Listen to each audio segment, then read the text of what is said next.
Here's a few seconds of the turning I'm going to complete in this video today. If you like what you see, please like and subscribe for more similar wood turning videos. Please comment on the video and I should respond. If you want to be notified when my next video comes out, then click the bell. I make a video about once a week. Okay, I got a piece of carrot wood from somebody. They cut it down in their parents' property. It's pretty bad shape. I mean, it's pretty rotten all the way around here. The center is solid, so I think it'll be good. There's a big critter right here. That guy was in there, and he not too happy now. I think I sprayed him with roach spray and didn't do so good. In any case, this is an invasive here in Florida, and so people are always wanting to get rid of it. And so I got two pieces here, and then I have another piece that's bigger that I'm going to turn. This one's going to be spindle turned. And actually, if I turn it over, well, I got this piece of carrot wood. I've got it mounted on the 4-jaw chuck with the adapter ring, so it can be like attached to the wood with a faceplate. Now, as it stands now, I suspect I'm going to lose a couple of inches of radius on this because it's so soft. But that's okay, because it gets hard once I get internal a little bit. And this is carrot wood, so it's got kind of an orange tint to it.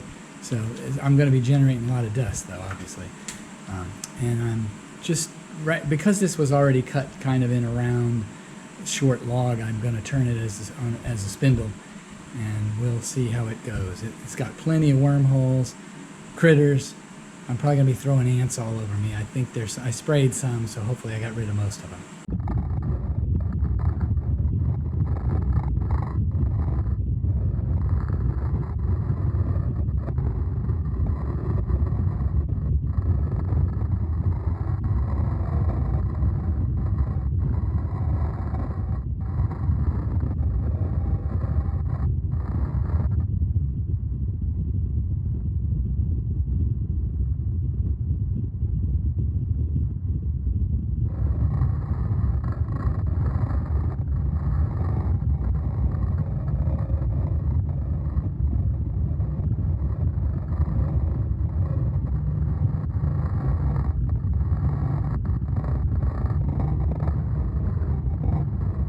Okay, here's my next project. I've got this carrot wood, which is an invasive here in Florida. Somebody gave it to me. It's got a lot of wormholes and rot features and spalting and just a lot of stuff going on.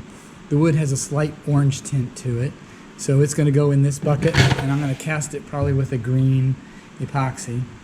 Then this is just a bowl with scraps in it that I'm going to, if I end up with too much epoxy here, I'll put it in here.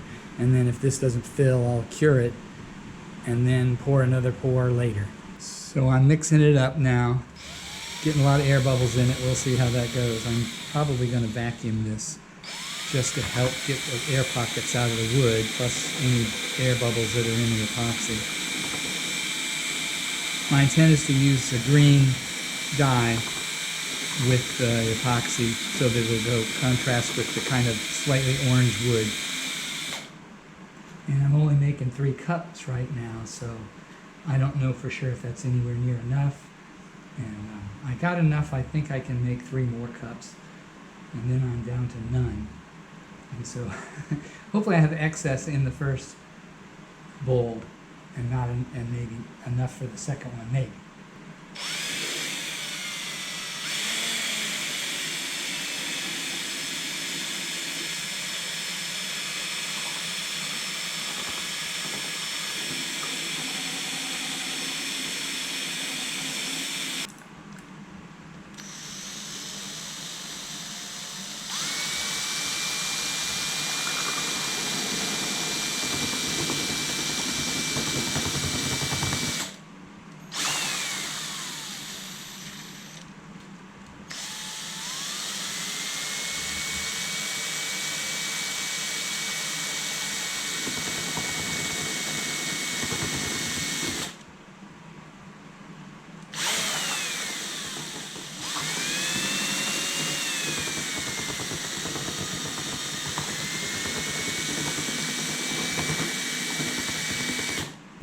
So I've run this through the vacuum, and originally I poured some back out, but I want to make sure there's enough when I put it under pressure that it'll, if it's going to go into other spaces, I want it to go. So I'm going to use it all. I don't think I've got any for my overflow. Okay, I've put my casting in. It's got carrot wood, which is an invasive here in Florida.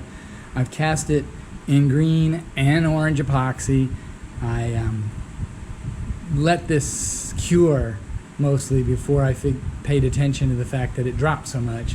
And then I just used up the rest of my epoxy. So I might have an orange rim with orange features in it, because my intent here is to machine this right down to the wood, so this will just be filling in the gaps.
Okay, this is my carrot wood hybrid bowl with green and orange epoxy. The green is in the body, the orange is at the lip of the container. I didn't finish all of the inside quite thoroughly, so it's because it was so rough on the inside, I was having a hard time there. Overall, I think it turned out really nice. The carrot wood, the heartwood was pretty hard, but the green or the new wood was very rotten. And so when I ended up machining this, you'll see in the video that I had machined away all the rotten wood. Then I put it in a little PVC bucket and cast it in there. So this is the result. I still don't understand what happens that makes the epoxy very dark, like you see here. There's green where it's thick.